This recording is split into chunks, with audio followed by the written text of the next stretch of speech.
co-founder of the social news and entertainment website Reddit has been found dead. Sin duda era un prodigio, aunque él nunca pensó que lo fuera. No lo movía la ambición de montar una empresa y ganar dinero. There's a profound sense of loss tonight in Highland Park, Aaron Swartz's hometown, as loved ones say goodbye to one of the internet's brightest lights. Open access and computer activists are mourning his loss. An astonishing intellect. You talk to people who knew him. He was killed by the government, and MIT betrayed all of its basic principles. They wanted to make an example out of him, okay? Los gobiernos tienen un deseo de control insaciable. He was potentially facing 35 years in prison and a $1 million fine. Raising questions of prosecutorial zeal and I would say even misconduct. Have you looked into that particular matter and reached any conclusions? Growing up, I slowly had this process of realizing that all the things around me that people had told me were just the natural way things were, the way things always would be. They weren't natural at all. They were things that could be changed, and they were things that, more importantly, were wrong and should change. And once I realized that, there was really kind of no going back.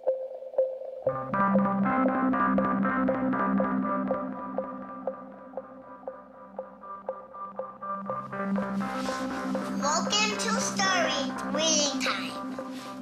The name of the book is Paddington at the Fair. Nació y creció aquí, en Highland Park.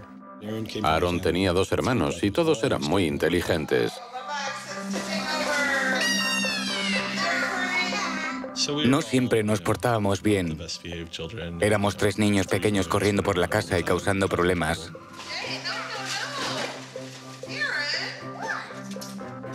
Pero ahora soy consciente de que Aaron empezó a aprender siendo muy pequeño.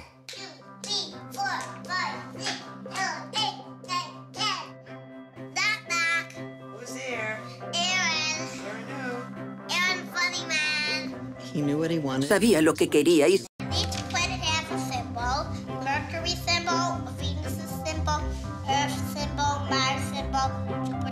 Un día le preguntó a Susan, ¿qué es eso de entretenimiento familiar gratuito en Highland Park? Tenía 3 años. Ella le dijo, ¿de qué estás hablando?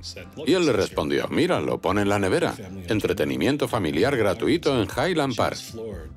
Ella se quedó boquiabierta, asombrada de que supiera leer.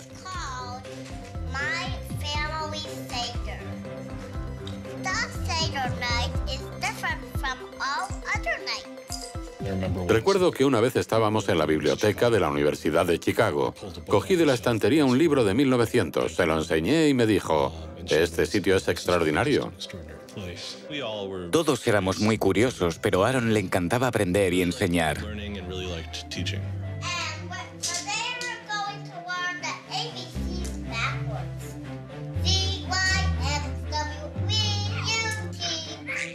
El día que llegó a casa tras su primera clase de álgebra me dijo, Noah, voy a enseñarte álgebra. Y yo le dije, ¿qué es el álgebra?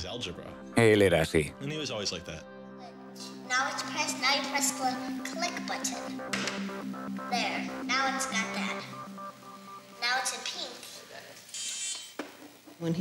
Cuando tenía 2 o 3 años, Bob le mostró un ordenador y se volvió loco con ello.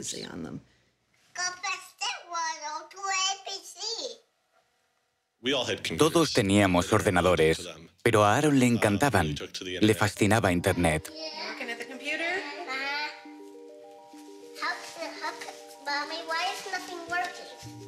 Empezó a programar cuando era muy joven. Recuerdo el primer programa que escribimos en BASIC. Era un juego de conocimientos sobre la Guerra de las Galaxias. Nos sentábamos juntos en el sótano, donde estaba el ordenador, y pasábamos horas programando el juego. Cuando yo ya me cansaba, él siempre encontraba algo nuevo que hacer o resolver con un programa informático.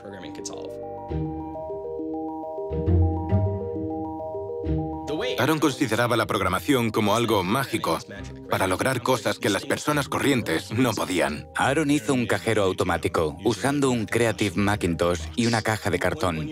Un año en Halloween No recuerdo de qué quería disfrazarme, pero a él le pareció una idea fantástica que me disfrazara de su nuevo ordenador favorito, que en aquel momento era el iMac. Él odiaba disfrazarse, pero le encantaba convencer a los demás de que fuésemos como a él le gustaba.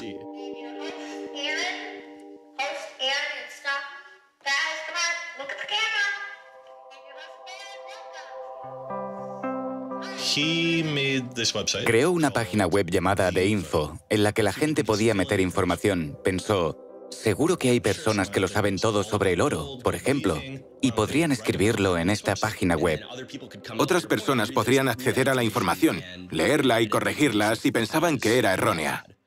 Algo muy parecido a Wikipedia. Pero fue mucho antes de Wikipedia. Y lo desarrolló un niño de 12 años, en su habitación, usando un servidor diminuto y tecnología primitiva. Uno de sus profesores le dijo, es una idea terrible. No puedes dejar que cualquiera edite tu diccionario o tu enciclopedia. Para eso existen los expertos. ¿Cómo se te ha ocurrido una idea tan mala? Mi hermano y yo siempre decíamos, Wikipedia no está mal, pero nosotros tenemos algo parecido en casa desde hace 5 años. La página web de Aaron, theinfo.org, gana un concurso escolar organizado por la compañía de diseño de páginas web con base en Cambridge Arts Digital. Empieza a unirse a comunidades de programación online y a implicarse en el desarrollo de una nueva herramienta para Internet. Me dijo, Ben, estoy trabajando en algo alucinante. Tienes que saberlo. Le contesté, ¿sí? ¿Qué es? Y me dijo, es una cosa llamada RSS. Me explicó de qué se trataba y le pregunté, ¿para qué sirve? ¿Va a usarla alguna página web? ¿Para qué la querrían?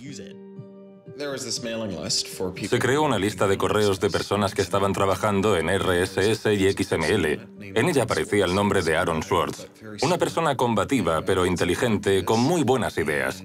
Nunca acudía a las reuniones y le preguntaron, ¿cuándo vas a venir a una de las reuniones para conocernos en persona?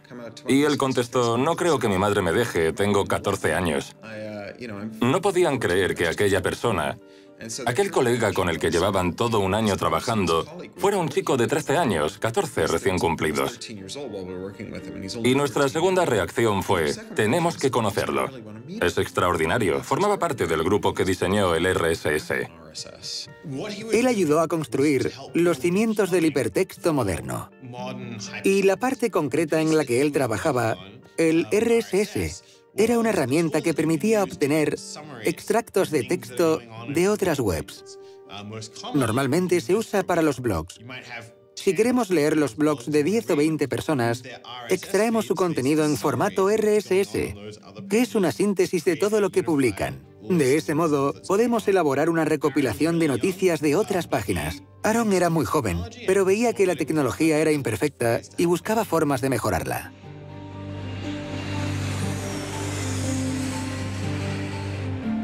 Su madre lo dejaba en el aeropuerto en Chicago y nosotros lo recogíamos en San Francisco. Le presentábamos a mucha gente con la que podía discutir del tema y nos horrorizaban sus terribles hábitos alimenticios. Solo comía alimentos blancos. Por ejemplo, arroz hervido, pero no frito porque no era lo suficientemente blanco, pan blanco y cosas así. Nos maravillábamos al oír la calidad del debate que salía de la boca de aquel joven. Estábamos convencidos de que llegaría lejos en la vida si no moría antes de escorbuto. Now you can't make companies like Doc was saying. You can't have companies that just, let's sell dog food over the internet, let's sell dog food over cell phones. But there's still a lot of innovation going on. I think if you don't see the innovation, maybe your head is in the sand. Tenía la personalidad de un sabelotodo dominante. Pensaba, soy más listo que tú y como soy más listo que tú, soy mejor y puedo decirte lo que tienes que hacer.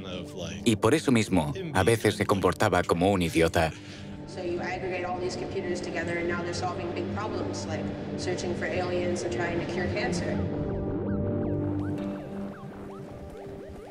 Lo conocí a través del IRC, Internet Relay Chat, y no solo escribía códigos, sino que solucionaba muchos problemas a la gente. Era un gran filántropo. Compartía los ideales del movimiento de cultura libre. Creo que Aaron intentaba mejorar el mundo, arreglarlo. Tenía una personalidad muy fuerte que a veces provocaba cierto rechazo. No siempre se sentía cómodo con el mundo y el mundo no siempre se sentía cómodo con él. Aaron entró en el instituto y no le gustaba nada. Lo odiaba. No le gustaban las clases ni los profesores.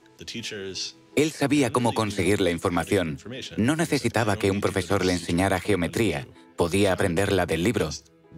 No necesitaba que un profesor le diera su versión de la historia norteamericana. Tenía 3 compilaciones históricas a su disposición y podía leerlas cuando quisiera. Solamente le interesaba Internet.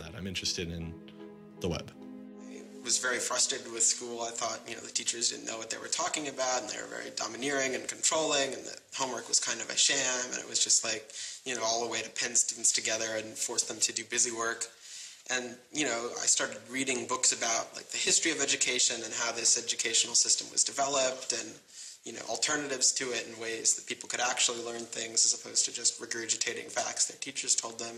And that kind of led me down this path of questioning things. Once I questioned the school I was in, I questioned the society that built the school, I questioned the businesses that the schools were training people for, and I questioned the government that, set up this whole structure.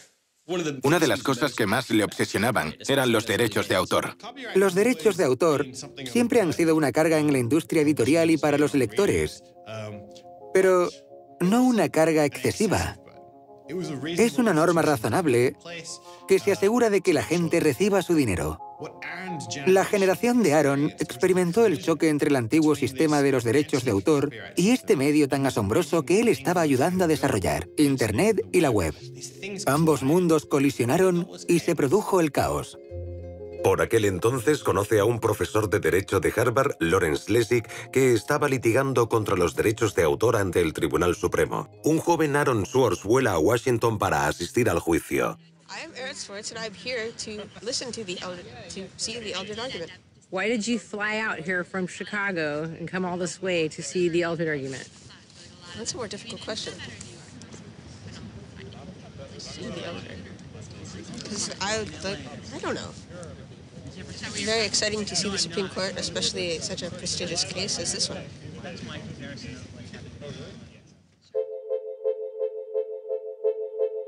Lessig también trabaja en una nueva forma de definir los derechos de autor en Internet. Se llama Creative Commons. Creative Commons se basa en la idea de dar a los creadores una forma de identificar su creatividad, respetando la libertad que eso conlleva. Así, mientras todos los derechos de autor son reservados, en nuestro modelo solo algunos lo son. Buscamos una forma sencilla de decir, esto es lo que puedes hacer con mi trabajo, pero necesitas mi permiso para estas otras cosas. El trabajo de Aaron era la parte informática, redactar las licencias para que fueran sencillas y comprensibles, para que los ordenadores pudieran procesarlas. La gente preguntaba, ¿por qué se encarga un chico de 15 años de redactar las especificaciones de Creative Commons? ¿No creéis que es un gran error? Y Larry decía, el error sería no hacer caso a este chico.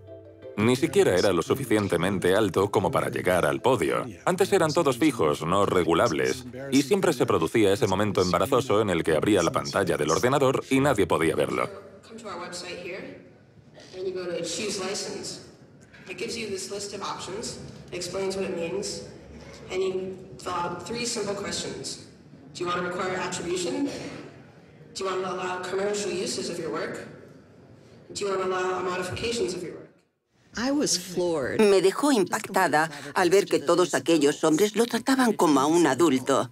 Aaron subió al escenario frente a mucha gente y empezó a hablar de la plataforma que había creado para Creative Commons. Y todo el mundo le prestaba atención. Yo estaba sentada al fondo y solo podía pensar, es solo un niño. ¿Por qué lo escuchan? Pero lo hacían. Yo no entendía bien de qué hablaba. Aunque sus detractores critican la falta de esfuerzo por asegurar a los artistas el pago de su trabajo, el éxito de Creative Commons ha sido enorme. Actualmente, solo en la web Flickr, más de 200 millones de personas usan alguna de las licencias de Creative Commons. Contribuyó con sus habilidades tecnológicas, pero para él no era una cuestión simplemente tecnológica. Aaron solía escribir con franqueza en su blog personal. Pienso mucho las cosas y me gustaría que otros hicieran lo mismo. Trabajo en nuevas ideas y aprendo de la gente. No me gusta excluir a nadie. Soy un perfeccionista, pero no dejo que eso se interponga en las publicaciones. Salvo por la educación y el entretenimiento, no desperdicio mi tiempo en cosas que no causarán impacto. Intento ser amable con todo el mundo, pero odio que no me tomen en serio. No siento resentimiento, no es productivo, y aprendo de mis propias experiencias. Quiero hacer del mundo un lugar mejor.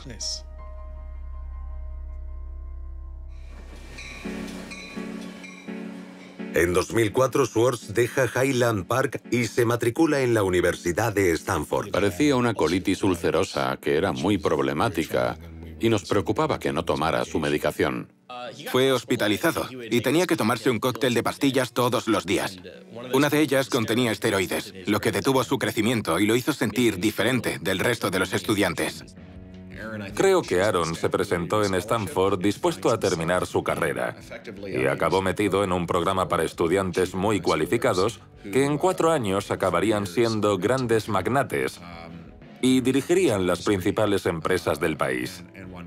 Y creo que eso le molestaba muchísimo. En 2005, tras solo un año de universidad, Schwartz recibe una oferta de trabajo para una nueva empresa llamada Y Combinator, dirigida por Paul Graham. Dijo, se me ha ocurrido una idea para una página web. Y a Paul Graham le encantó. Así que Aaron dejó los estudios y se mudó a este apartamento. Este era el apartamento de Aaron cuando se mudó aquí. Recuerdo que mi padre se quejaba de lo difícil que era encontrar un piso de alquiler porque Aaron no tenía nómina y había dejado la universidad.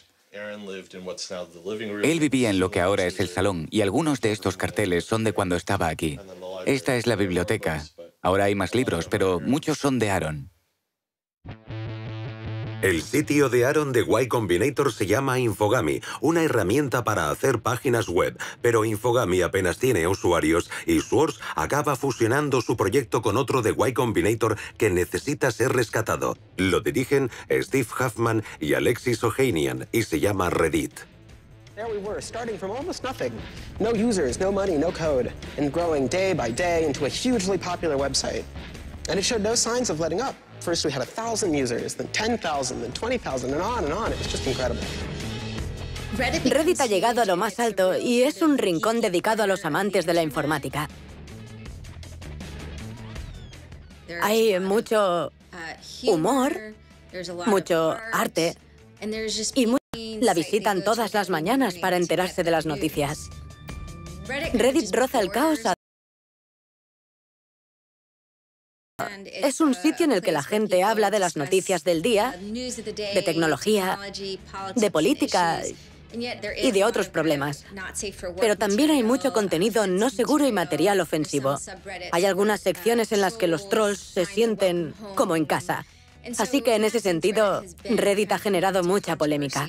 Podríamos decir que está al límite del caos. Reddit llama la atención del gigante editorial Condé Nast, que les hace una oferta para comprar la compañía. Les ofrecieron mucho dinero, tanto que molestaba a mi padre con preguntas como ¿dónde voy a guardar tanto dinero? Sería mucho. Muchísimo dinero. Probablemente más de $1 millón. Pero no sé cuánto. ¿Y qué edad tenía en ese momento? 19 o 20 años. En este mismo apartamento se sentaban en unos sofás hechos polvo y se dedicaban a trabajar en Reddit. Cuando la vendieron, organizaron una gran fiesta. Al día siguiente se mudaron a California y me dieron las llaves a mí.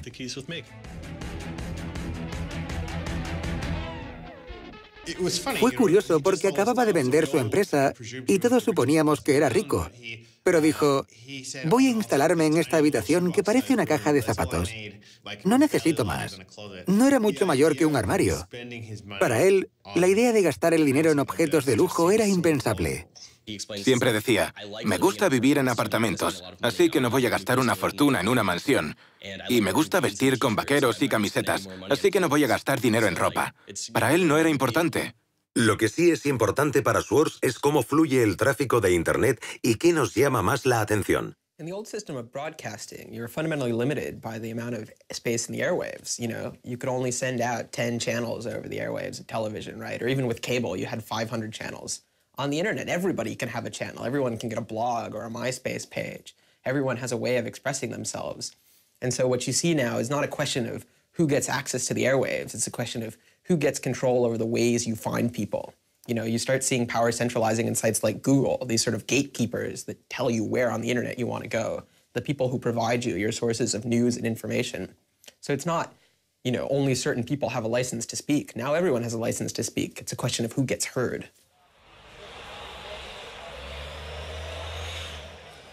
Cuando empezó a trabajar en Condé Nast, en San Francisco, llegó a la oficina y quisieron darle un ordenador con una serie de programas instalados. Le dijeron que no podía instalar nada nuevo en él, lo que para un programador es ultrajante. Desde el primer día se quejaba de eso. Paredes grises, escritorios grises, ruido gris. Cuando llegué el primer día no podía soportarlo. A la hora del almuerzo me encerré en el baño y me puse a llorar. No creo que pueda mantener la cordura con ese zumbido constante en mis oídos, y mucho menos podría trabajar así. Pero aquí, nadie más parece trabajar. Todo el mundo entra en nuestra sala para pasar el rato o charlar, o invitarnos a jugar al nuevo videojuego que está probando Wired. Tenía diferentes aspiraciones, más bien políticas.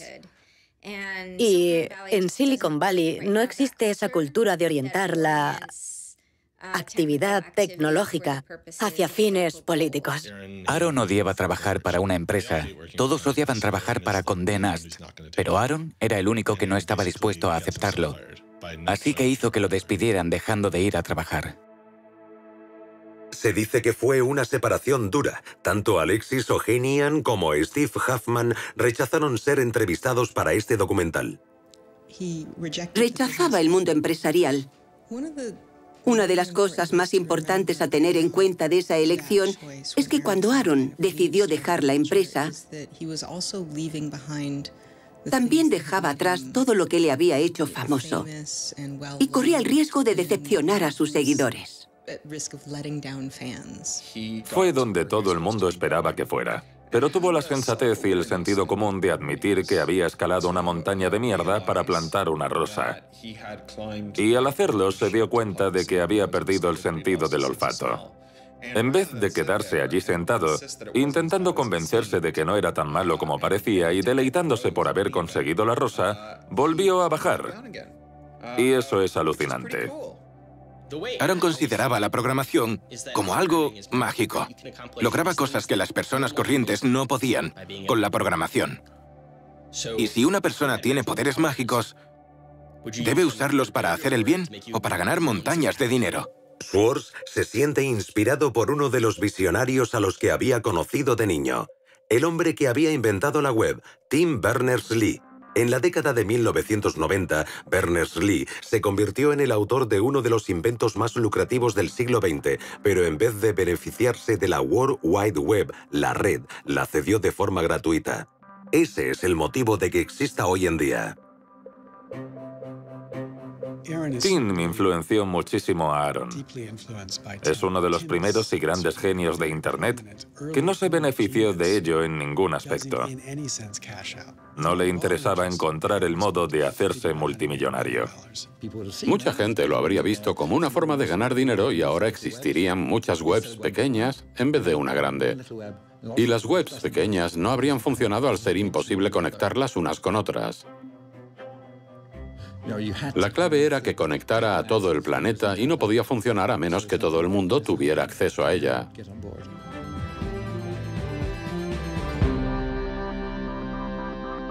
I mean, I feel very strongly that it's not enough to just live in the world as it is, to just kind of take what you're given and, follow the things that adults told you to do and that, your parents told you to do and that society tells you to do.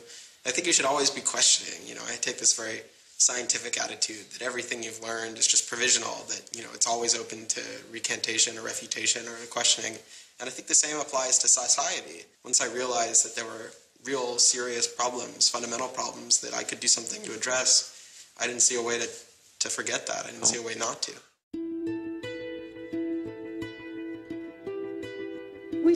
Empezamos a pasar mucho tiempo juntos, como amigos. Hablábamos durante horas, todas las noches. Tendría que haber comprendido que él estaba flirteando conmigo, pero creo que hasta cierto punto yo pensaba que era mala idea, que era imposible y que lo mejor era fingir que aquello no estaba sucediendo. Mi matrimonio se derrumbaba y yo no tenía dónde ir. Nos fuimos a vivir juntos y me llevé a mi hija conmigo. Amueblamos la casa y llevábamos una vida muy tranquila. Hacía mucho tiempo que mi vida y la suya no eran tan tranquilas.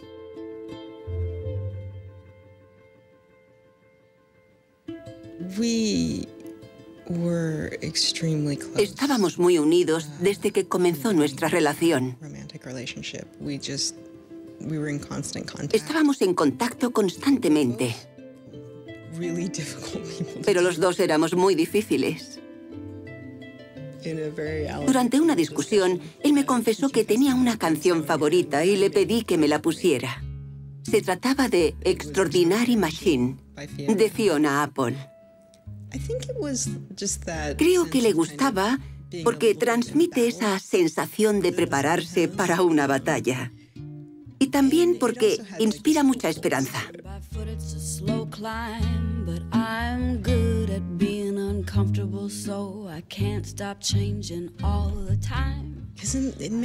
En muchos sentidos, Aaron tenía una actitud muy optimista con respecto a la vida. Incluso cuando no lo sentía, podía ser muy optimista.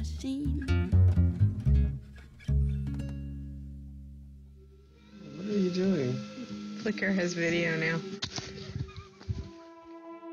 Schwartz se vuelca en una serie de nuevos proyectos relacionados con el acceso a información pública, incluido un portal de aprovechamiento de recursos llamado watchdog.net y una página llamada The Open Library. The Open Library Project is a website that you can visit at openlibrary.org, and the idea is to be a huge wiki, an editable website with one page per book. So for every book ever published, we want to have a web page about it that combines all the information from publishers, from booksellers, from libraries, from readers, onto one site, and then gives you links where you can buy it, you can borrow it, or you can browse it. I love libraries. I'm the kind of person who goes to a new city and immediately seeks out the library. So that's the dream of Open Library, is building this website where both you can leap from book to book, from person to author, from subject to idea, go through this vast tree of knowledge that's been embedded and lost in big physical libraries that's hard to find, that's not very well accessible online, is really important because books are a cultural legacy. Books are the place people go to write things down, and to have all that swallowed up by one corporation is kind of scary. ¿Cómo se da acceso público al dominio público? Puede parecer obvio tener acceso público al dominio público, pero no es así. Lo de dominio público debería ser accesible para todo el mundo, pero a menudo está protegido. Suele estar blindado. Es como tener un parque nacional con un foso alrededor y armas para protegerlo y evitar que alguien intente disfrutar de él. Una de las cosas que interesaban a Aaron era dar acceso público al dominio público, y fue eso lo que lo metió en tantos problemas. Intenté acceder a los archivos del Tribunal Federal de Estados Unidos. Y me encontré con un confuso sistema llamado PACER, acrónimo de acceso público a los archivos electrónicos del tribunal. Empecé a buscar por Internet y fue entonces cuando di con Carl Malamud. Access to legal materials in the United States is a $10 billion per year business. Pacer es una increíble abominación del servicio público. Cuesta 10 centavos la página y tiene unos códigos totalmente incomprensibles. No se puede buscar ni marcar nada y hay que introducir una tarjeta de crédito, pero son archivos públicos. Los tribunales de distrito son muy importantes porque ahí es donde comienzan muchos de nuestros litigios. Los casos de derechos civiles, los de patentes y muchos más. Y los periodistas, los estudiantes, los abogados, mucha gente necesita acceder a Pacer y el sistema se resiste. Las personas sin medios no pueden leer las leyes tan fácilmente como aquellas que tienen un American Express. Es un impuesto por el acceso a la justicia. La ley es el sistema operativo de nuestra democracia. ¿Y tenemos que pagar para verla? No parece muy democrático. Ganan unos 120 millones de dólares al año con el sistema Pacer. Y no cuesta eso, según sus propios registros. De hecho, es ilegal. La ley e-Government de 2002 declara que el tribunal puede cobrar únicamente lo necesario para cubrir los gastos que conlleva mantener Pacer. Como fundador de public.resource.org, Malamud decidió protestar por el cobro de Pacer. Crea un programa llamado The Pacer Recycling Project al que la gente puede subir documentos de Pacer por los que ya han pagado y crear así una base de datos gratuita que todo el mundo pudiera usar. La gente de Pacer empezó a recibir muchas críticas, incluso del Congreso, para que permitieran el acceso público a la página. Así que crearon un nuevo sistema y en 17 bibliotecas repartidas por todo el país, el acceso a Pacer era gratuito. Supone una biblioteca por cada 22.000 kilómetros cuadrados, así que no servía de nada. I encouraged volunteers to join the so-called Thumb Drive Corps and download docs from the public access libraries, upload them to the Pacer recycling site. La gente iba con memorias USB, descargaban documentos y me los enviaban. Pero era una broma. De hecho, cuando alguien pinchaba en Thumb Drive Corps, se abría un vídeo del Mago de Oz con los Munchkins cantando.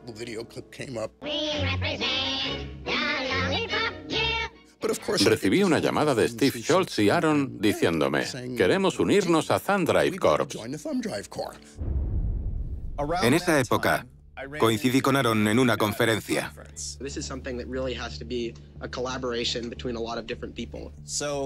Me acerqué a él y le dije, estoy planeando una intervención en el problema de Pacer. Schultz ya había desarrollado un programa capaz de descargar automáticamente documentos de Pacer de las bibliotecas con acceso gratuito. Schwartz quiere verlo. Le mostré el código. Y en ese momento, yo no sabía qué estaba haciendo. Pero luego resultó que durante el resto de horas que duró la conferencia, se había sentado en un rincón para mejorar mi código con la ayuda de un amigo suyo que vivía cerca de una de esas bibliotecas y que fue hasta allí y empezó a probar el código mejorado. En ese momento, la gente de los tribunales empezaron a darse cuenta de que algo no iba bien. And come in, and soon there were 760 gigabytes of Pacer docs, about 20 million pages. Usando información obtenida de las bibliotecas con acceso gratuito, Schwartz hace una descarga masiva automatizada paralela del sistema Pacer. Se hace con unos 2,7 millones de documentos federales, casi 20 millones de páginas de texto.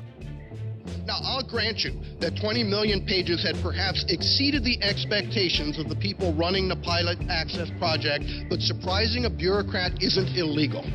Aaron y Carl decidieron informar al New York Times de lo que había pasado. También llama la atención del FBI que empieza a vigilar la casa de los padres de Schwartz en Illinois. Recibí un tuit de su madre en el que decía, «Llámame». Y pensé, ¿qué demonios está pasando? Me puse en contacto con Aaron y su madre no dejaba de repetir, «Dios mío, el FBI, el FBI». Un agente del FBI condujo por el camino de entrada de nuestra casa para ver si Aaron estaba en su habitación. Yo estaba en casa ese día y me preguntaba qué hacía ese coche entrando y saliendo por nuestro camino. Era muy raro. 5 años después lo leí en el informe del FBI y dije, «Oh, Dios mío, había un agente del FBI en la entrada de mi casa». Estaba aterrado, totalmente aterrado. Y se asustó aún más cuando un agente del FBI lo llamó e intentó convencerlo de que acudiera a una cafetería sin un abogado. Me contó que se fue a casa y se acostó en la cama, temblando. La descarga saca a la luz un gran número de violaciones de las leyes de privacidad en los documentos de los tribunales y estos se ven obligados a cambiar su política. El FBI cierra el caso sin presentar cargos. Hasta el día de hoy me parece increíble que alguien, incluso en el puesto más insignificante del FBI, pudiera pensar que el dinero de los contribuyentes debía destinarse a investigar a una persona por robo criminal en base a que había hecho públicas sentencias. ¿Cómo pueden llamarse representantes de la ley y pensar que hacer públicas las sentencias no está bien? Aaron estaba dispuesto a arriesgarse por las causas en las que creía. Molesto por las injusticias sociales, Swartz va más allá de la tecnología y se involucra en una gran variedad de causas políticas. Fui al Congreso y lo invité a venir conmigo para trabajar en prácticas durante un tiempo. De ese modo podría aprender el proceso político. Y se dedicó a aprender el funcionamiento, a adquirir nuevas habilidades y a hackear la política. It seems ridiculous that miners should have to hammer away until their whole bodies are dripping with sweat, faced with the knowledge that if they dare to stop, they won't be able to put food on the table that night, while I get to make larger and larger amounts of money each day just by sitting and watching TV. But apparently the world is ridiculous.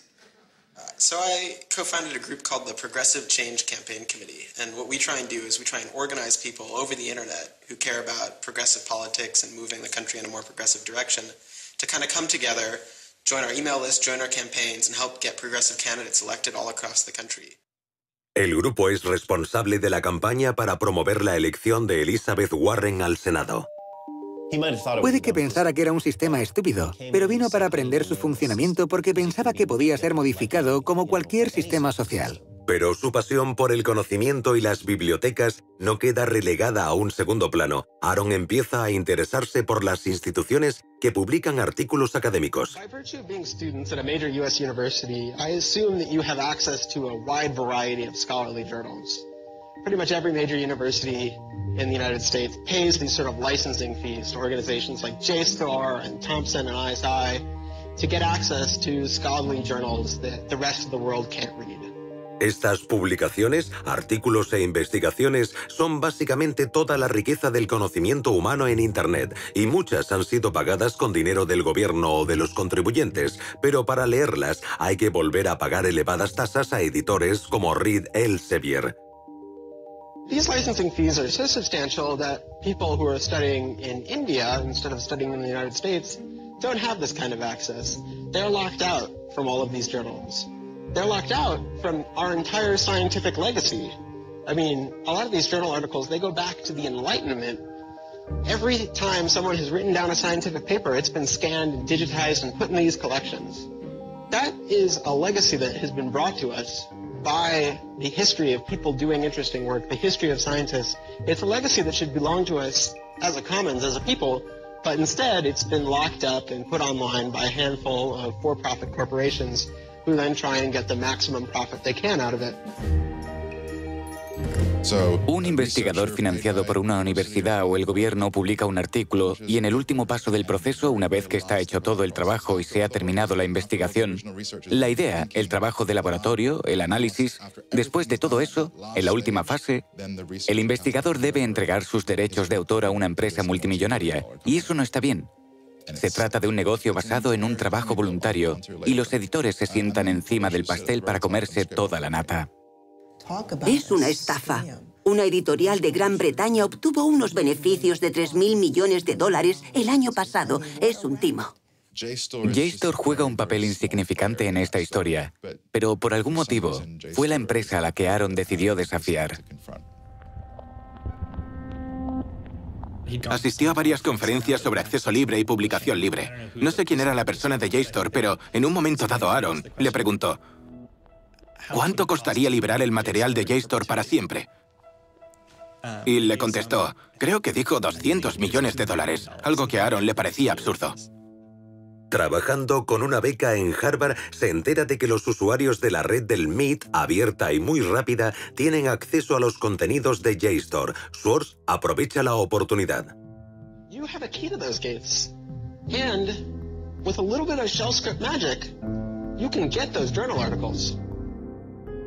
El 24 de septiembre de 2010, Schwartz registra un portátil láser recién comprado en la red del MIT con el nombre de Gary Host.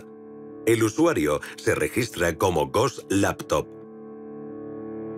No pirateó JSTOR en el sentido tradicional de la palabra. La base de datos de JSTOR estaba organizada, así que le resultó muy fácil averiguar cómo descargar todos los artículos. Estaban numerados, así que no tuvo más que poner barra, número de artículo 444.024 y 25 y 26.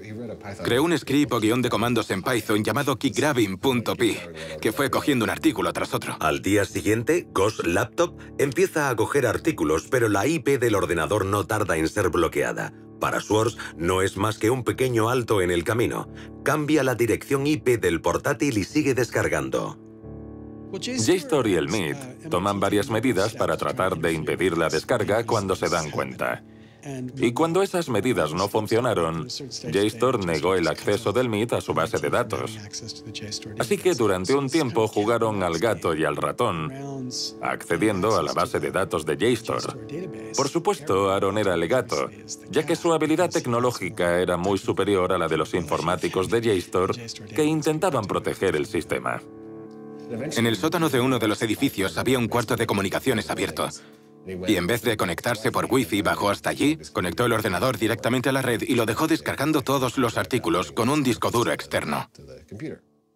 Sin que Schwartz lo sepa, su ordenador y el disco duro son descubiertos por las autoridades que no detienen la descarga. En vez de eso, instalan una cámara de vigilancia.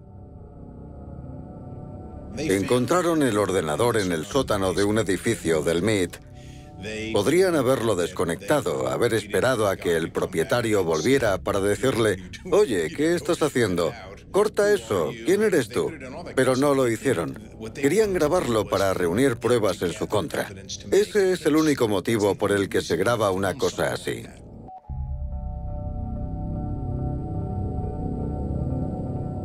Al principio, la única persona que aparece en la cámara de vigilancia solo usa el cuarto para almacenar botellas y latas.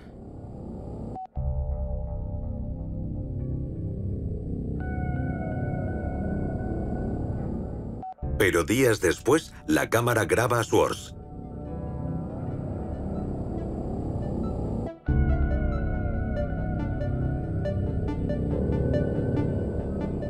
Schwartz está cambiando el disco duro.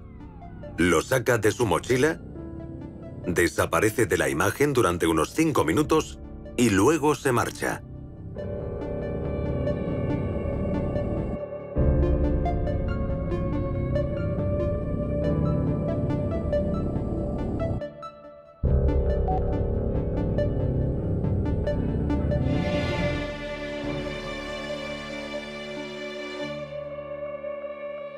Organizaron una especie de emboscada. Él volvía a casa en bici desde el MIT y de repente aparecieron varios coches de policía y empezaron a seguirlo. Él contaba que los agentes lo embistieron. Me dijo que no se dio cuenta de que eran policías que querían arrestarlo. Pensaba que alguien intentaba atacarle. Me dijo que lo golpearon.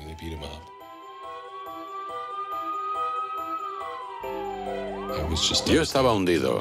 La idea de que un miembro de mi familia tuviera que someterse a cualquier tipo de proceso criminal me resultaba extraña e incomprensible.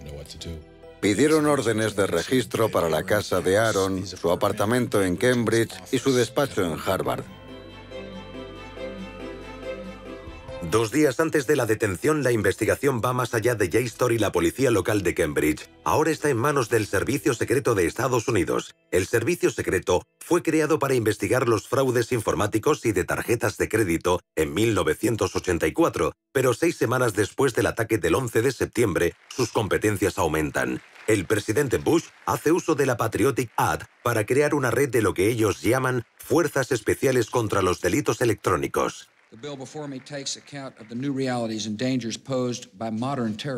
Según el servicio secreto, actúan principalmente contra actividades de gran impacto económico, grupos criminales organizados y estafas relacionadas con las nuevas tecnologías. El servicio secreto lleva el caso de Swords a la Fiscalía de Boston. Había un tipo en la Fiscalía con el título de director de las Fuerzas Especiales o la División de Delitos Informáticos. No sé a qué se dedicaría, pero uno no es fiscal de crímenes informáticos si no tiene crímenes informáticos que resolver. Así que se abalanzó sobre el caso, decidió llevarlo él, no se lo asignó a ninguna otra persona de la Fiscalía. Es Steven Hyman. El fiscal Steven Hyman se mantiene apartado de la vida pública desde el arresto de Aaron Swartz, pero podemos verlo en este episodio del programa de televisión American Grid, grabado en la época de la detención de Aaron. En él describe su anterior caso contra el famoso pirata informático Alberto González, que le valió una enorme atención mediática y numerosos elogios. González organizó el robo de más de 1 millón de números de tarjetas de crédito con sus claves de seguridad, el mayor fraude de su clase en la historia. Aquí Hyman describe a González y da su opinión sobre la piratería. These guys are driven by a lot of the same things that we're driven by. They have an ego, they like challenge, and of course they like money and everything you can get from money. Uno de los sospechosos implicados en el caso González era un joven hacker llamado Jonathan James. Creyendo que lo acusarían por los crímenes de González, James se suicidó durante la investigación. En un comunicado de prensa anterior, describiendo la postura del gobierno con respecto al caso de Aaron Swartz, la jefa de Hyman y fiscal del distrito de Massachusetts, Carmen Ortiz, declara: robar es robar, ya se use un comando informático o una palanca y se sustraigan documentos, datos o dólares. No es cierto. Obviamente no es cierto. No digo que no cause daños y tampoco que no debería castigarse el robo de información. Pero deberíamos ser mucho más sutiles a la hora de determinar exactamente qué daños son más perjudiciales. Si fuerzo una puerta con una palanca, estoy causando daño, no cabe duda. Pero cuando Aaron crea un script que dice descargar, descargar, descargar 100 veces por segundo, no está causando daño a nadie. Y menos si lo hace con el propósito de crear un archivo de publicaciones académicas. Eso no le causa daño a nadie. No estaba robando, ni vendiendo lo que cogió, ni regalándolo. Solo quería dar a conocer su punto de vista. La detención pasa factura a Swartz. No quería hablar de ello. Estaba muy estresado. Si yo pensara que el FBI va a llamar a mi puerta en cualquier momento y me van a detener nada más salir, o al ir a hacer la colada, o que entraran en mi apartamento si no cierro bien la puerta, estaría realmente estresado. Así era como se sentía Aaron. Se volvió bastante sombrío.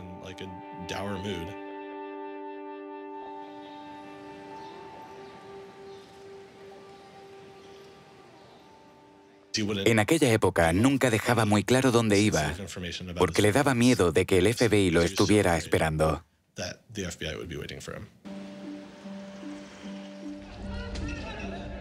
Es una época de activismo social y político sin precedentes. La revista Time nombraría como persona del año 2011 al manifestante.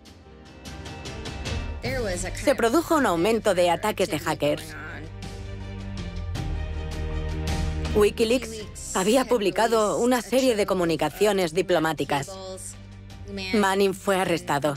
En aquella época no se sabía si él había sido el responsable de la filtración. Anonymous, una especie de grupo de protesta del que forman parte muchos hackers, empezó a hacer de las suyas. Si comparamos todo eso con lo que él hizo, deberían haber dejado el caso en manos del MIT y JSTOR para que lo solucionaran de forma privada y profesional. Jamás debería haber llamado la atención de los tribunales. No pertenecía a ese ámbito.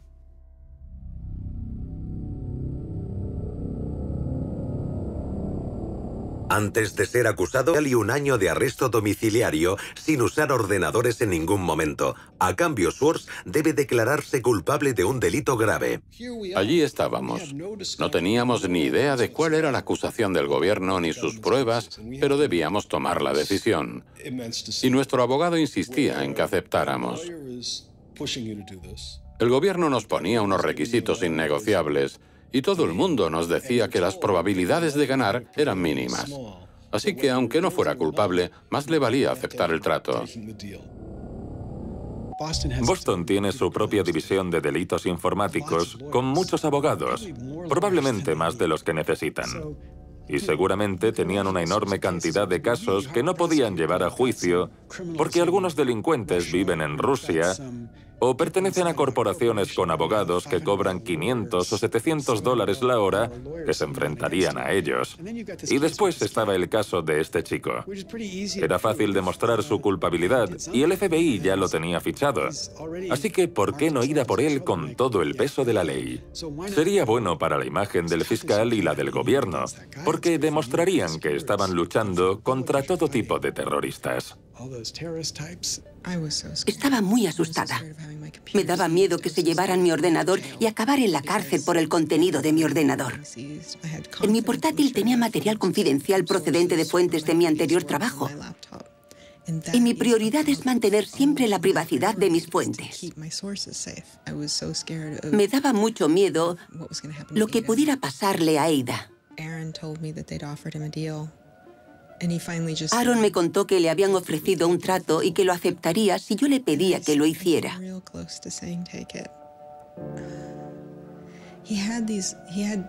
Me faltó muy poco para pedírselo.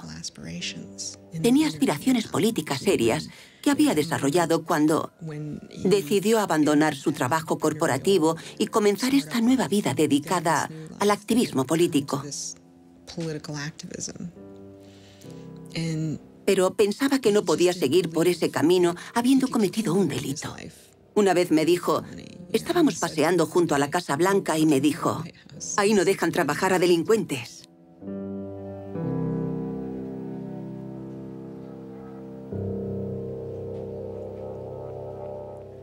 Quería que esa fuera su vida. No había matado a nadie, no había hecho daño a nadie, no había robado dinero. No había hecho nada que pudiera considerarse un delito grave. No había motivos para que lo tacharan de delincuente y le quitaran el derecho a voto en muchos estados por lo que había hecho. Era ultrajante. Era normal que se sintiera así. Podrían haberle puesto una multa o prohibirle la entrada al MIT para siempre. Pero, ¿declararlo un delincuente y encarcelarlo? Schwartz rechaza el trato. Hyman redobló sus esfuerzos y continuó presionándonos a todos los niveles. A pesar de las pruebas recuperadas del portátil, el disco duro y la memoria USB de Aaron, los fiscales necesitan pruebas de sus intenciones. ¿Por qué descargó Aaron Swartz artículos de JSTOR y qué planeaba hacer con ellos? El gobierno sostenía que planeaba publicarlos. No sabemos si esa era su intención, porque Aaron se dedicaba a hacer proyectos en los que analizaba grandes cantidades de datos procedentes de artículos para aprender de ellos. La mejor prueba de ello era que cuando estaba en Stanford, también descargó toda la base de datos de Westlaw. Para un proyecto con estudiantes de Derecho de Stanford, Schwartz descargó la base de datos legal de Westlaw y puso al descubierto la vinculación entre quienes financiaban la investigación legal y los resultados finales. Hizo un fabuloso análisis de organizaciones comerciales que concedían dinero a profesores de Derecho para que estos escribieran artículos analizando las leyes que les eran favorables, como Exxon durante un derrame de petróleo, y ese sistema corrupto de financiación les beneficiaba. Schwartz nunca publicó los documentos de Westlaw. Podía tener la misma intención con la base de datos de JSTOR. Era algo totalmente aceptable. Pero si por otro lado tenía intención de crear un servicio equiparable a JSTOR, como su propio Harvard Law Review, y cobrar por ello. Entonces se trataba de un delito criminal porque estaría intentando explotar ese material comercialmente. Pero sería de locos pensar que pretendía eso. También cabía la posibilidad de que su intención fuera hacer pública toda esa información. Y dependiendo de sus intenciones, la ley debía considerarlo de un modo u otro. El gobierno lo acusaba de un delito comercial, como si hubiera robado datos de tarjetas de crédito, ese tipo de delitos. No sé qué pensaba hacer con esa base de datos, pero un amigo suyo me dijo que quería analizarlos en busca de pruebas de financiación empresarial en investigaciones sobre el cambio climático que pudieran modificar las conclusiones. Y yo me lo creo.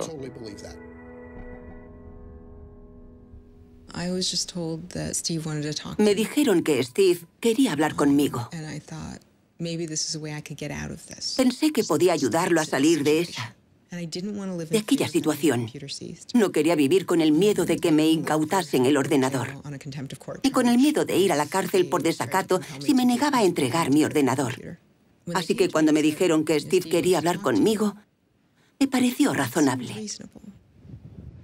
Hacen una propuesta a Norton que permite a los fiscales hacerle preguntas sobre el caso de Aaron a cambio de inmunidad para ella sobre cualquier información que revele durante la entrevista. No me gustaba la idea. Dije a mis abogados repetidas veces que me parecía sospechoso. No me gustaba. No quería inmunidad ni la necesitaba. No había hecho nada. Pero fueron muy estrictos. No estaban dispuestos a permitirme hablar con el fiscal sin inmunidad. Para que quede claro, te ofrecen un acuerdo de inmunidad limitada. Sí, exacto. En el que básicamente entregabas información a cambio de protección. No se trataba de entregar información. Al menos yo no lo veía así. Se trataba de hablar del tema con ellos. ¿Te hicieron preguntas? Me hicieron preguntas. Podían preguntar lo que quisieran. Y dijeras lo que dijeras, no podrían procesarte. Intenté rechazarlo varias veces. Dije una y otra vez que no quería la inmunidad. Estaba enferma y mis abogados no dejaban de presionarme. Estaba confusa. En aquel momento no me iba bien, estaba deprimida y asustada. No comprendía la situación en la que me encontraba. No tenía ni idea de lo que pasaba.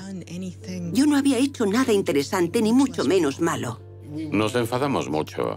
Aaron se sentía muy confuso. Todos estábamos confusos. Hasta los abogados de Aaron. Intentamos que Quinn cambiara de abogados. No estaba acostumbrada a estar en una habitación con hombres adultos, armados, diciéndome constantemente que mentía y que intentaba ocultar algo. Les dije que lo que intentaban juzgar no era un delito, que se estaban equivocando. Recuerdo que usé la frase, estáis en el lado equivocado de la historia. Y me miraron con cara aburrida. No parecían enfadados, parecían aburridos. Y empecé a pensar que no hablábamos el mismo idioma. Les dije un montón de cosas sobre por qué la gente se descarga publicaciones académicas y al final, no recuerdo por qué, mencioné que había publicado en su blog el manifiesto de guerrilla por el acceso abierto. Este es el manifiesto de guerrilla por el acceso abierto, escrito supuestamente en julio de 2008, en Italia. La información es poder. Pero como sucede con todo poder, hay quienes quieren quedárselo. Todo el patrimonio cultural y científico del conocimiento, publicado durante siglos en libros y publicaciones, continúa siendo digitalizado y guardado por unas cuantas empresas privadas. Mientras tanto, quienes habéis sido excluidos no os habéis quedado de brazos cruzados. Habéis fisgoneado a través de agujeros y trepado las vallas, liberando la información y compartiéndola con vuestros amigos. Pero todas estas acciones pasan desapercibidas y quedan ocultas. Las llaman actos de robo o piratería. Como si compartir la riqueza del conocimiento fuese el equivalente a saquear un barco y asesinar a su tripulación. Pero compartir no es inmoral, es un imperativo moral. Solo quienes están cegados por la ambición se negarían a permitir que un amigo hiciera una copia. No hay justicia en cumplir leyes injustas. Es hora de salir a la luz y, siguiendo la gran tradición de la desobediencia civil, declarar nuestra oposición al robo privado de la cultura pública. Supuestamente, el manifiesto fue escrito por 4 personas diferentes y editado por Norton. Pero es Schwartz quien lo firma. Cuando terminé la entrevista, fui inmediatamente a hablar con Aaron y le conté todo lo que recordaba. Se enfadó muchísimo. Lo que hice no tendría que haber acabado así. No hice nada mal, pero todo salió mal. Y yo nunca... Sigo furiosa.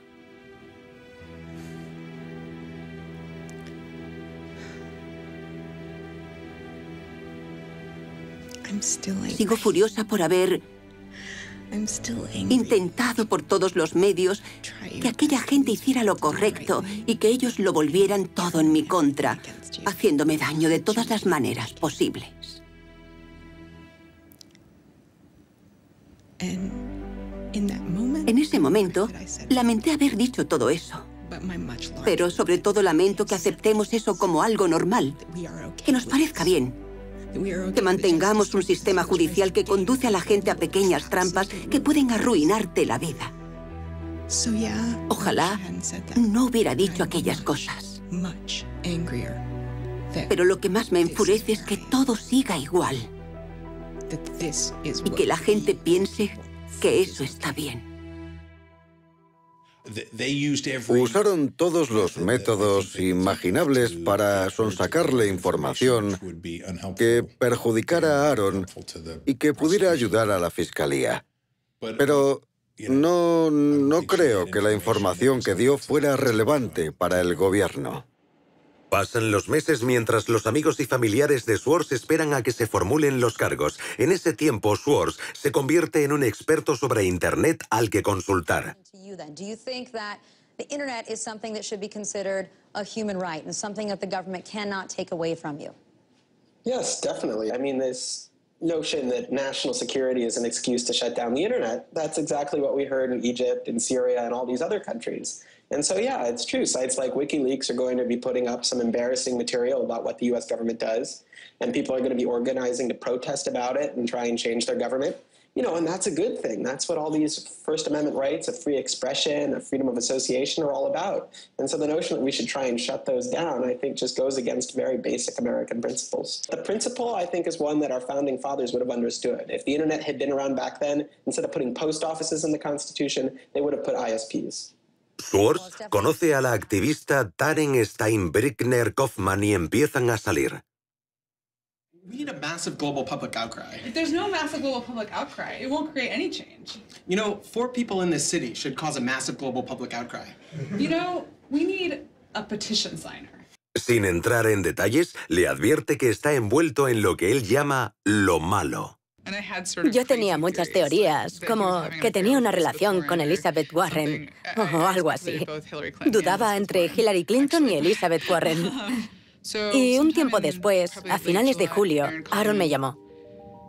Yo cogí el teléfono y me dijo, puede que lo malo salga mañana en las noticias. ¿Prefieres que te lo cuente yo o quieres leerlo mañana? Le contesté, quiero que me lo cuentes. Entonces me dijo, bueno, me detuvieron por descargarme demasiadas publicaciones académicas y quieren usarme para dar ejemplo. Y le dije, ¿eso es todo? ¿Por eso tanto jaleo? ¿En serio? Tampoco me parecía para tanto. El 14 de julio de 2011, el fiscal acusa formalmente a Swartz de 4 delitos graves. Lo acusan el mismo día que en Inglaterra detienen a 2 miembros de LulzSec y a otros piratas informáticos. Aaron parecía un pirata más, así que decidieron clavar su cabeza en una estaca y exponerla para que todo el mundo la viera. Aaron fue a entregarse y lo detuvieron. Lo registraron, le quitaron los cordones de los zapatos y el cinturón y lo encerraron en una celda de aislamiento. La Fiscalía del Distrito de Massachusetts emite un comunicado declarando: Swartz se enfrenta a 35 años de cárcel, seguidos de 3 años de libertad condicional, embargo de bienes y una multa de hasta $1 millón. Sale en libertad bajo fianza de $100.000. El mismo día, el principal afectado, JSTOR, retira todos los cargos contra Swartz y se niega a proseguir el caso. Los de JSTOR no eran nuestros amigos, no pretendían ayudarnos ni ser amables, pero no quisieron seguir formando parte de esto. Los representantes de JSTOR y su empresa matriz, Ithaca, han rechazado hablar en este documental, pero al mismo tiempo emitieron un comunicado diciendo: procesarlo fue una decisión del gobierno, no de JSTOR. Pensábamos que el caso terminaría ahí, que convenceríamos a Steven Hyman de que retirara la acusación o accediera a solucionarlo de una forma más racional, pero el gobierno se negó. ¿Por qué? Creo que querían dar ejemplo con Aaron. Nos dijeron que no retirarían la acusación por esos delitos graves, ni la petición de cárcel, porque querían usar este caso como algo ejemplarizante. Eso fue lo que nos dijeron. ¿Os lo dijeron? Sí. ¿Que querían dar ejemplo? Sí.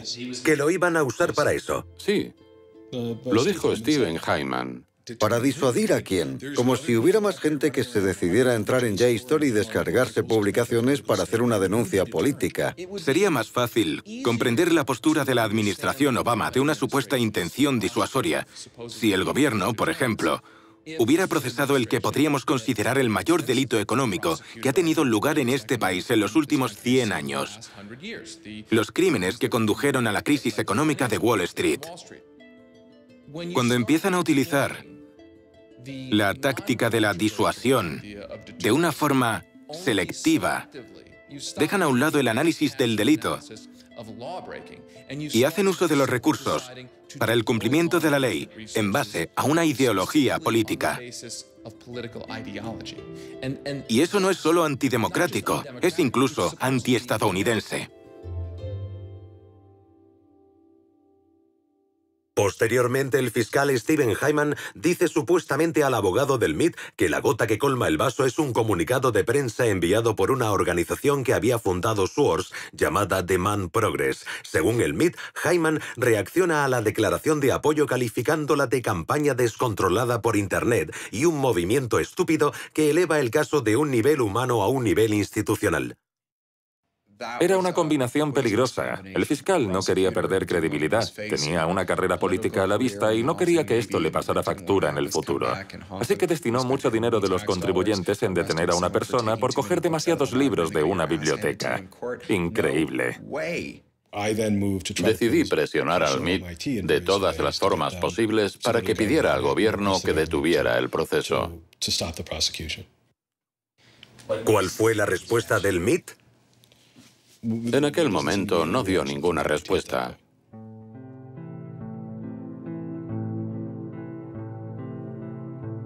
El MIT no defendía a Aaron, lo que para muchos miembros de su comunidad parecía ultrajante, porque sin duda es un centro que promueve la cultura hacker en cierto sentido.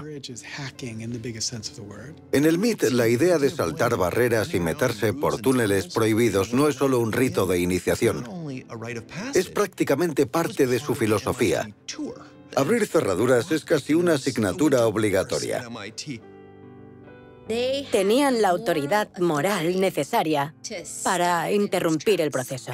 El MIT no se plantó en ningún momento y dijo a los federales: no hagáis esto, no queremos que hagáis esto, os estáis pasando, estáis yendo demasiado lejos.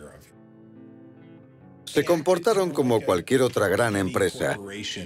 Ayudaron al gobierno, no nos ayudaron a nosotros. No se veían en la obligación y no intentaron pararlo. El MIT se negó a hacer comentarios al respecto, pero posteriormente emitieron un comunicado diciendo que intentaban mantener una posición neutral y que pensaban que a los fiscales les daba igual lo que el MIT pudiera pensar o decir sobre el caso. El comportamiento del MIT parecía en total desacuerdo con sus principios. Cabría pensar que decidieron no implicarse, y estaban en su derecho. Pero en este caso, esa postura de neutralidad era un claro apoyo a la fiscalía.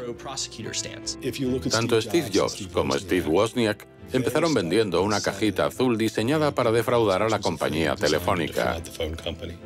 Bill Gates y Paul Allen comenzaron sus negocios usando los ordenadores de Harvard, algo que estaba en contra de las normas. La diferencia entre Aaron y las personas que he mencionado es que él quería un mundo mejor, no ganar dinero. Source continúa hablando abiertamente de los problemas de Internet. the internet works is because of the competitive marketplace of ideas. And what we need to be focusing on is getting more information about our government, more accessibility, more discussion, more debate. But instead, it seems like what Congress is focused on is shutting things down. Aaron pensaba que podía cambiar el mundo, explicando claramente cómo funcionaba ese mundo. Literally control your computer and make it spy on you. Welcome, Aaron. Good to have you back on the show here. You know, just like spies used to in olden days put microphones and tap what people were saying, now they're using computers to do the same things. La actividad política de Swartz continúa. Su atención se centra ahora en un proyecto de ley que estudia el Congreso destinado a frenar la piratería. Su nombre es SOPA, la Stop Online Piracy Act. Activistas como Peter Eckersley la consideran excesiva, ya que amenaza la integridad de Internet. Una de las primeras cosas que hice fue llamar a Aaron. Le pregunté, ¿podemos organizar una gran campaña en contra de esto? This isn't a bill about copyright. It's not? No, he said. It's a bill about the freedom to connect. Now I was listening. Se lo pensó un tiempo y luego me dijo que sí. Fue entonces cuando fundó Demand Progress. Demand Progress es una organización activista por Internet. Contamos con 1,5 millones de miembros y se creó en otoño de 2010. Aaron fue una de las personas que más contribuyó al activismo en contra de los problemas de justicia social en este país. SOPA fue la primera ley destinada a restringir la piratería online de música y cine. Pero lo que hacía era tratar con un martillo un problema que necesitaba un bisturí. De aprobarse, la ley permitiría a una empresa retirar la financiación de páginas web sin necesidad de un proceso o incluso forzar a Google a excluir sus enlaces. Tan solo necesitaría una reclamación por infracción de derechos de autor. Enfrenta a los titanes de los medios de comunicación tradicionales contra una nueva cultura mucho más sofisticada. It makes everyone who runs a website into a policeman. And if they don't do their job of making sure nobody on their site uses it for anything that's even potentially illegal, the entire site can get shut down without even so much as a trial. This was over the top. I mean, this Era exagerada. Era una catástrofe. This bill poses a serious threat to speech and civil liberties for all who use the internet. Solo unos cuantos dijimos, nosotros no estamos a favor de la piratería, pero no tiene sentido destruir toda la arquitectura de Internet, el sistema de dominios y todo lo que lo hace abierto y libre en nombre de la lucha contra la piratería. Aaron lo veía igual. Freedoms guaranteed in our Constitution, the freedoms our country had been built on, would be suddenly deleted. New technology, instead of bringing us greater freedom, would have snuffed out fundamental rights we'd always taken for granted. And I realized that day, talking to Peter, that I couldn't let that happen. Cuando se propuso la ley SOPA en octubre de 2011, se consideraba inevitable. En aquel momento, nuestra estrategia se basaba en retrasarla y tal vez suavizarla un poco, pero ni siquiera nosotros pensábamos que pudiéramos frenarla. Cuando trabajas en Washington, aprendes que allí los enfrentamientos legislativos son en realidad luchas entre intereses empresariales. Eso es lo que decide la legislación. Y los enfrentamientos más reñidos son los que se producen entre intereses corporativos que hacen contribuciones a campañas electorales o que representan determinados lobbies. Esos son los más reñidos. Cuando no hay enfrentamientos, es porque todo el dinero está de una parte, las grandes empresas están de una parte y millones de personas de otra. No había visto nada como la ley Pipa o SOPA en todos mis años de servicio público. Más de 40 senadores apoyaban la ley. Así que ya tenían un largo camino recorrido para conseguir los 60 votos necesarios para aprobarlas. Even I began to doubt myself. It was a rough period. Swartz y Demand Progress consiguen un gran apoyo usando métodos de concienciación tradicionales, combinados con un servicio de voz sobre IP para facilitar que la gente pudiera llamar al Congreso. Nunca había conocido a nadie capaz de operar a ese nivel, tanto tecnológico como de estrategia de campaña. Millones de personas llaman al Congreso y firman peticiones en contra de la ley SOPA. Al Congreso le pilla desprevenido. There was just something about watching those clueless members of Congress debate the bill, watching them insist they could regulate the internet and a bunch of nerds couldn't possibly stop them. I am not a nerd. I'm just not enough of a nerd. Maybe we ought to ask some nerds what this thing really does. Let's have a hearing, bring in the nerds. Really? Nerds? You know, I think actually the word you're looking for is experts. To enlighten you so your laws don't backfire, break the internet. Usamos el término empollón, pero podemos hacerlo porque lo somos. El hecho de que llegaran hasta donde lo hicieron sin consultar a ningún experto demuestra el grave problema que hay en este país. I'm looking for somebody to come before this body and testify in a hearing and say this is why they're wrong. Antes había un departamento que asesoraba a los congresistas a nivel científico y tecnológico. Pero Gingrich lo cerró. Dijo que era un gasto inútil y en ese momento el Congreso regresó a la Edad Media. Nadie pensaba que se podía anular la ley SOPA. Ni siquiera Aaron. Merecía la pena intentarlo. Pero era una batalla perdida. Y recuerdo que unos meses después me dijo, creo que podríamos conseguirlo. Y le contesté, sería increíble. Las llamadas al Congreso continúan. Cuando el sitio de alojamiento de dominios GoDaddy decide apoyar la ley, decenas de miles de usuarios transfieren sus dominios en forma de protesta. En una semana, GoDaddy cambia de postura con respecto a la ley SOPA. Cuando los congresistas que apoyaban a la industria de la música y el cine se dan cuenta de la repercusión, deciden suavizar la ley. Se notaba la repercusión. Estaba claro que nuestros argumentos empezaban a resonar. Era como si Aaron encendiera una cerilla y se la apagaran. Encendía otra y se la apagaban. Pero al final consiguió que una prendiera y provocó un gran incendio. El 16 de enero de 2012, la Casa Blanca emite un comunicado diciendo que no apoya la ley. Y entonces sucede... I'm a big believer that we should be dealing with issues of piracy and we should deal with them in a serious way, but this bill is not the right bill.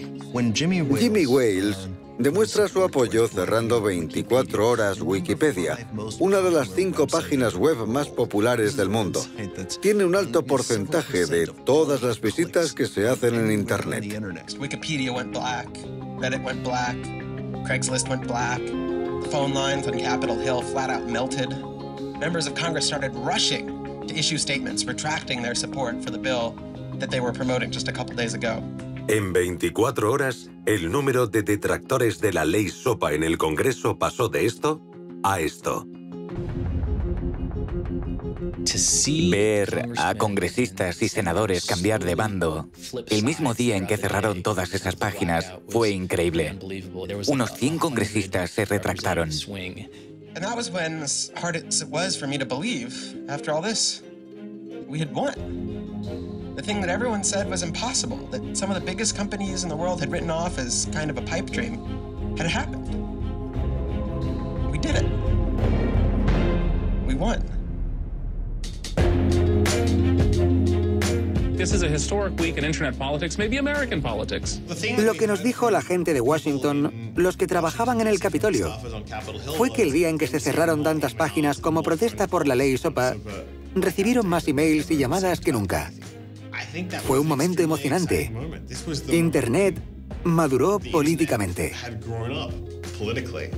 Fue impresionante, porque cuesta creer que sucediera. Cuesta creer que una ley con tanto apoyo financiero no pasara del Congreso. Y no solo no pasó del Congreso, no fue aprobada. Sometimes to feel like you're powerless, like when you come out in the streets and you march and you yell and nobody hears you. But I'm here to tell you today, you are powerful. So yeah, maybe sometimes you feel like you're not being listened to, but I'm here to tell you that you are. You are being listened to. You are making a difference. You can stop this bill if you don't stop fighting.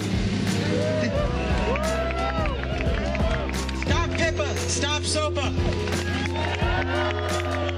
Some of the biggest internet companies, to put it frankly, would benefit from a world in which their little competitors could get censored.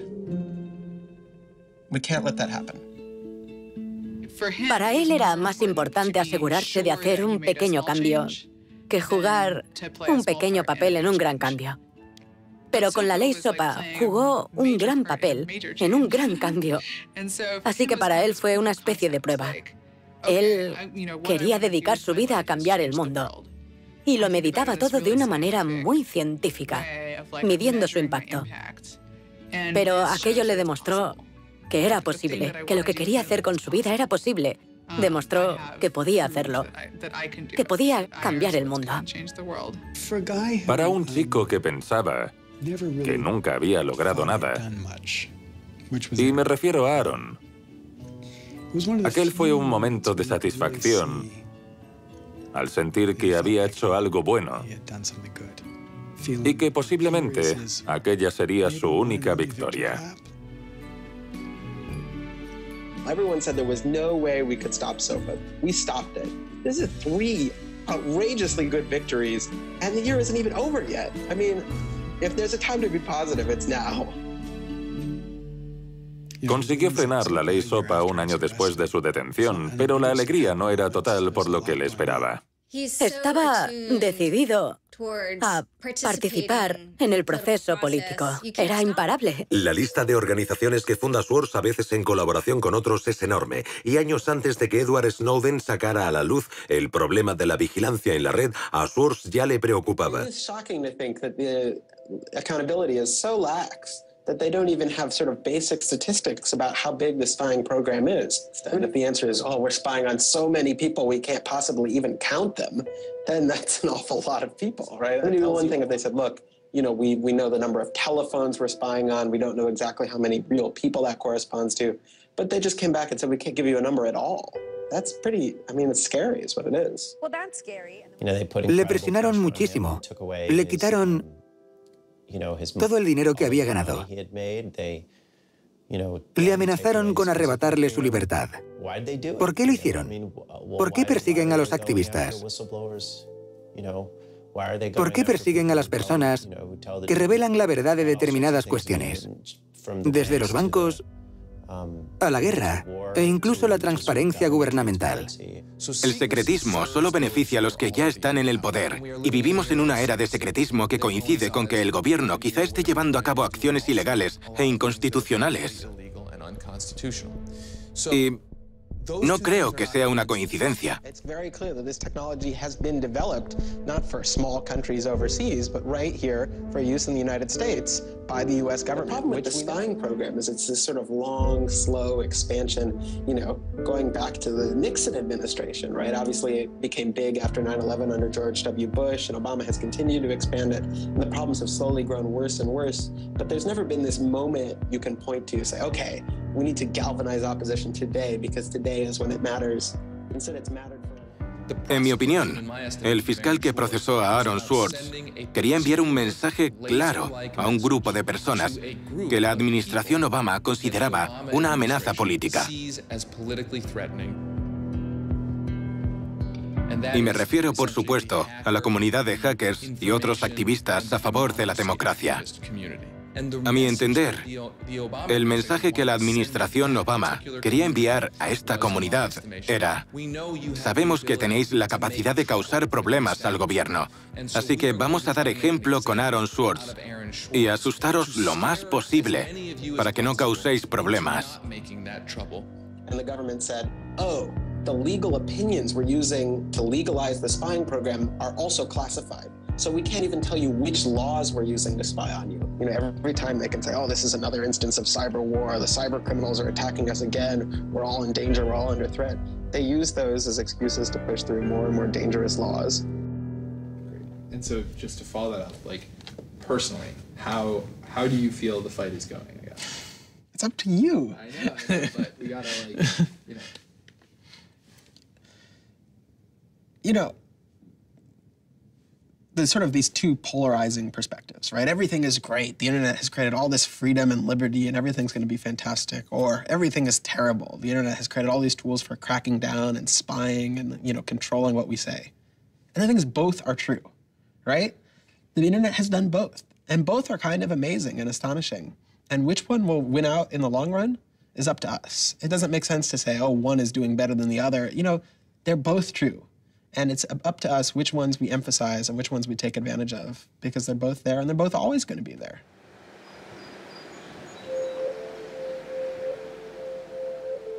El 12 de septiembre de 2012, los fiscales presentan nuevos cargos contra Swords por fraude electrónico, acceso ilegal a un ordenador y fraude informático. Ahora, en vez de 4 delitos graves, Swords se enfrenta a 13. La presión de la fiscalía aumenta radicalmente, al igual que la posible condena y la multa a pagar. Presentaron una nueva acta de acusación para añadir más cargos y tenían una teoría sobre por qué su conducta constituía un delito federal y por qué debía conllevar una condena mayor aún. Esa teoría y gran parte de las acusaciones contra Swords se basaban en una ley promulgada en 1986 llamada Ley de Fraude y Abuso Informático. La ley de fraude y abuso informático se inspiraba en la película Juegos de Guerra con Matthew Broderick. Era una gran película. En ella, un joven consigue, gracias a la magia de las redes informáticas, lanzar un ataque nuclear. Suficiente como para que aprobaran la ley de fraude y abuso informático. Es una ley anticuada que va contra las condiciones de uso del servicio.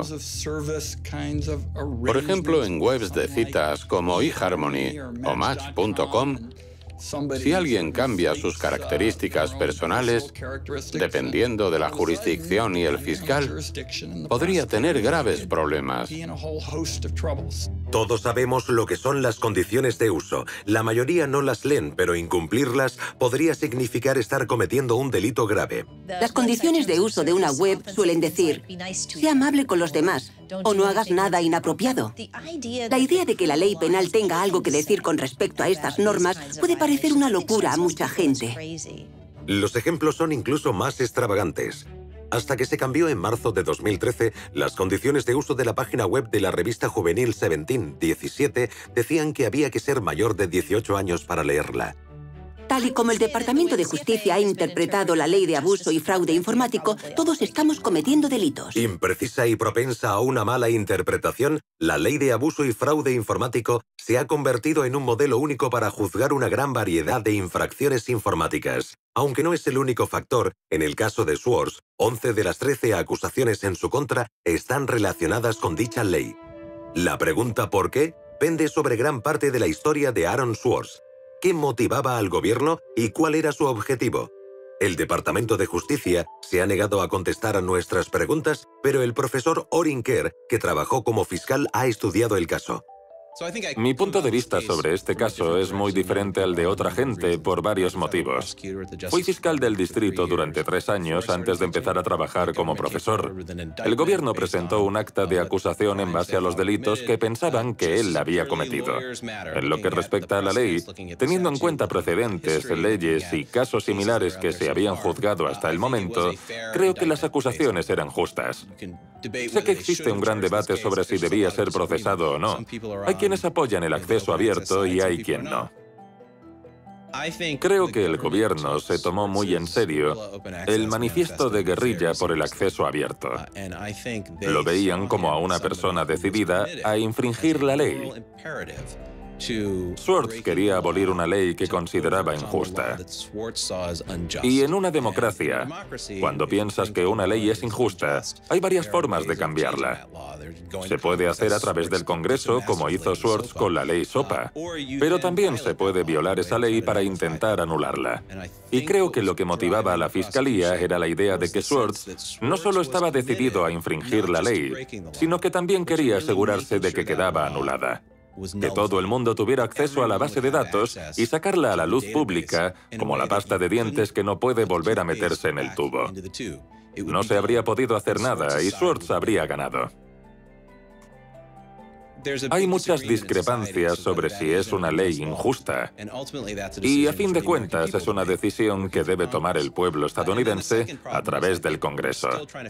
Por otro lado, seguimos intentando trazar una línea entre los delitos menores y los graves. El campo de la informática es relativamente nuevo y esas líneas aún no están trazadas con exactitud. Seguimos intentando definirlas. Se trata de un mal uso del criterio procesal. El mazo que usa el Departamento de Justicia para asustar a la gente es cada vez más y más grande, y la mayoría considera que no merece la pena arriesgarse. Pinchamos los teléfonos, los filmamos, buscamos a un testigo que testifique contra ellos. Así es como piensan los agentes federales y los fiscales. Construyen acusaciones, crean acusaciones. Swords queda atrapado en la maquinaria de un brutal sistema de justicia que podría no dar marcha atrás. Una maquinaria que ha convertido a Estados Unidos en el país con el mayor índice de encarcelamientos del mundo. En este país nos hemos dejado llevar por la política del miedo y la furia. Y todo aquello a lo que tememos, como el futuro de Internet y el acceso abierto, conduce inmediatamente a la intervención de la justicia. Hemos usado la cárcel y el castigo para resolver una gran variedad de problemas que históricamente nunca habían sido considerados delitos penales. El impulso de amenazar, acusar y enjuiciar, que es una parte de lo que ha generado este debate y esta polémica sobre el acceso abierto a la información de Internet, es similar al que hemos visto en otros aspectos.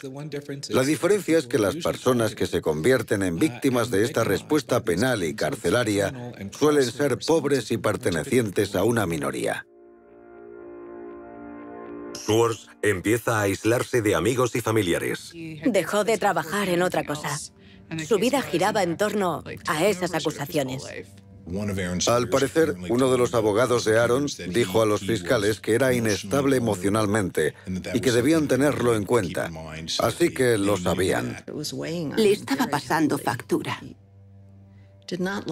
No podía soportar que restringieran sus actos y sus movimientos. Y la amenaza de la cárcel con la que tanto le presionaban le aterraba. Agotó por completo sus recursos económicos y nos costó de millones de dólares. ¿La defensa? Sí. ¿Costó millones? Sí.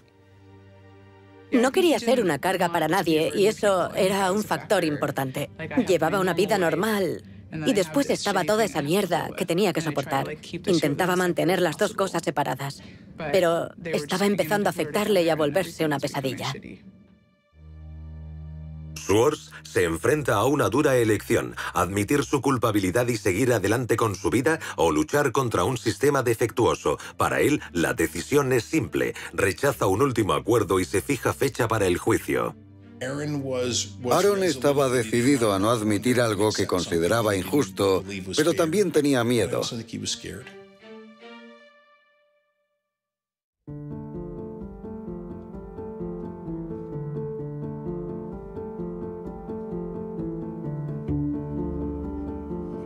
Yo creo que no habrían podido condenar a Aaron.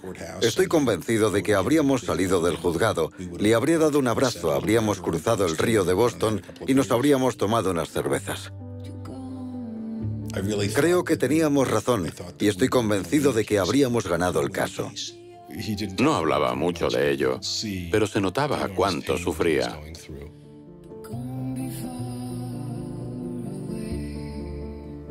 En ningún momento de su niñez tuvo cambios de humor, ni episodios depresivos, o nada que pudiera llevarnos a pensar que sufría una depresión. Pero puede que estuviera deprimido.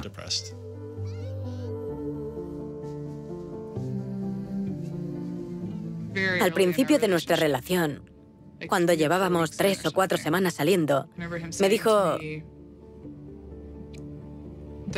que yo era mucho más fuerte que él. Aaron era débil en muchos sentidos. Le costaba mucho más que al resto sobrellevar ciertas cosas, pero eso también formaba parte de su genialidad. Creo que sufrió una pequeña depresión clínica cuando tenía unos 20 años, pero no mientras estuvo conmigo. No era una persona alegre, pero eso no significaba que fuera depresivo. Simplemente había estado sometido a una enorme presión durante 2 años seguidos y no quería seguir soportándolo. Sencillamente fue demasiado.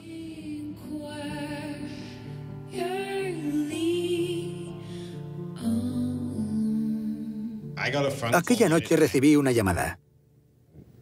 Sabía que algo no iba bien, así que llamé y me enteré de lo que había pasado. A co-founder of the social news and entertainment website Reddit has been found dead. Police say 26-year-old Aaron Swartz killed himself yesterday in his Brooklyn apartment.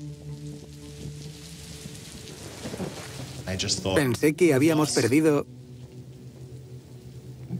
a una de las mentes más creativas de nuestra generación. El mundo se me vino abajo en ese momento.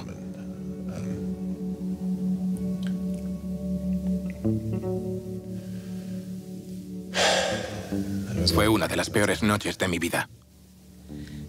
Yo gritaba, no te oigo, ¿qué has dicho? No te oigo.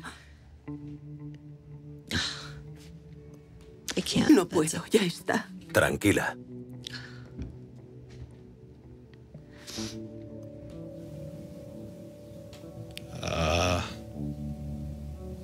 Nadie lo entendía. Y seguimos sin hacerlo. Estaba tan frustrado y furioso.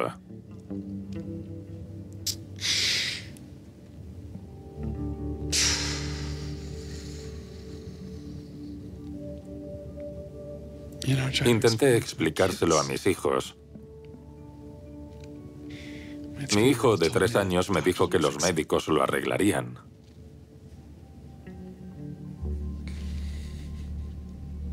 Conozco a mucha gente que ha muerto, pero nunca había perdido a nadie así. Porque todo el mundo sentía, como yo, que aún había mucho por hacer. No sabía que se sentía así. No sabía que estaba sufriendo tanto. Era una parte de mí. Y no quería creérmelo. Entonces entré en su página de Wikipedia y vi la fecha de su muerte.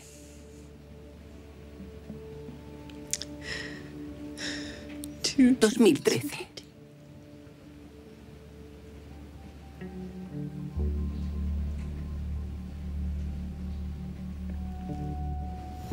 Aaron está muerto.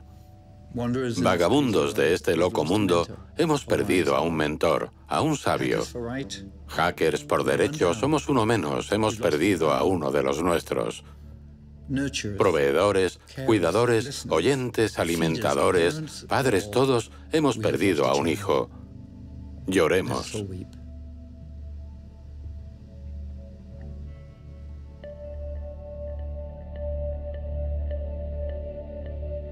Lo primero que pensé fue, ¿y si nadie se da cuenta? Porque no era consciente de lo notable que era. Nunca había visto un estallido de emociones como ese. La red se incendió. Todo el mundo intentaba explicarlo a su modo, pero nunca había visto a la gente mostrar tanta pena en Twitter. Todo el mundo estaba afligido.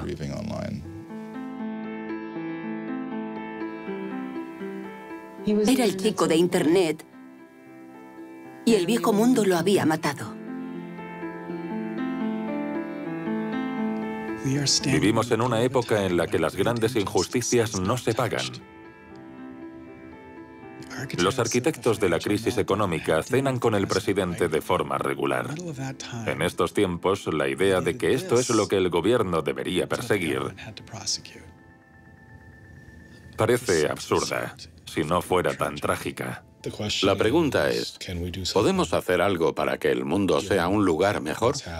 ¿Cómo podemos perpetuar ese legado? Es lo único que debemos preguntar. En todo el mundo están empezando a celebrarse reuniones de hackers. En cierto modo, Aaron Swartz ha sacado lo mejor de nosotros. Y ahora todos nos preguntamos, ¿cómo podemos solucionar esto? He was, in my humble opinion, one of the true, extraordinary revolutionaries that this country has produced.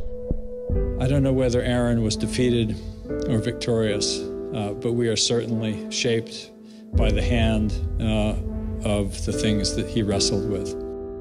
When we turn armed agents of the law on citizens trying to increase access to knowledge, we've broken the rule of law, we've desecrated the temple of justice. Aaron Swartz was not a criminal. Change does not roll in on the wheels of inevitability. It comes through continuous struggle. Aaron really could do magic. And I'm dedicated to making sure that his magic doesn't end with his death. He believed that he could change the world, and he was right. Out of the last week and out of today, phoenixes are already rising. Desde la muerte de Swords, la representante Zoe Lofgren y el senador Ron Wyden han presentado un proyecto para reformar la ley de abuso y fraude informático en la que se basaban la mayoría de las acusaciones contra Swords. Se llama Aaron Law, la ley de Aaron. Aaron creía que debíamos preguntarnos qué es lo más importante que podemos hacer ahora mismo por el mundo. Y si no estamos trabajando en eso, ¿por qué no lo hacemos?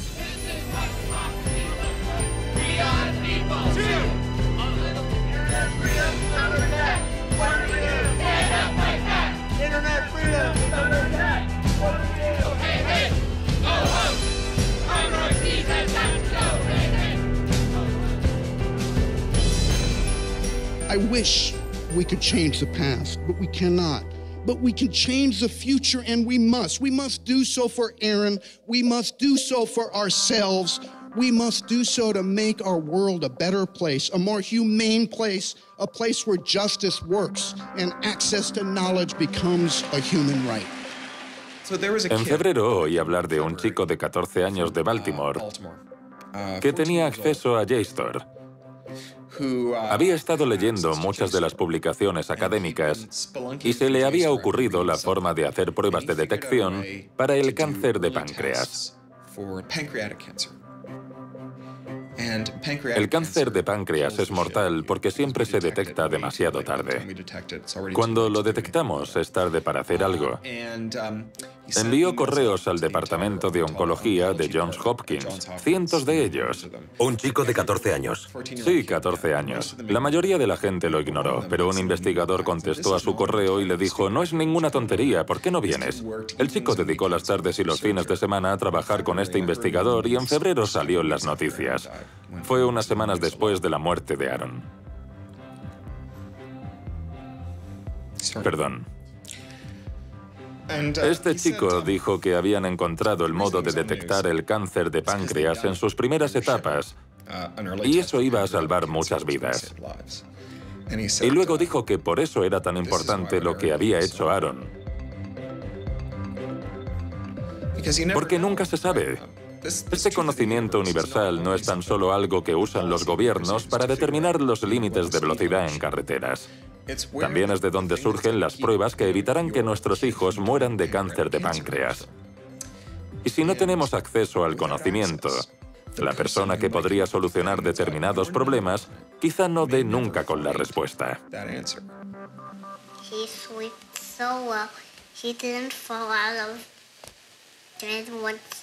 Not even when he dreamed he was back on the spacecraft. Very good, Aaron. Very good. Yay, Aaron. Okay. Now it's song time.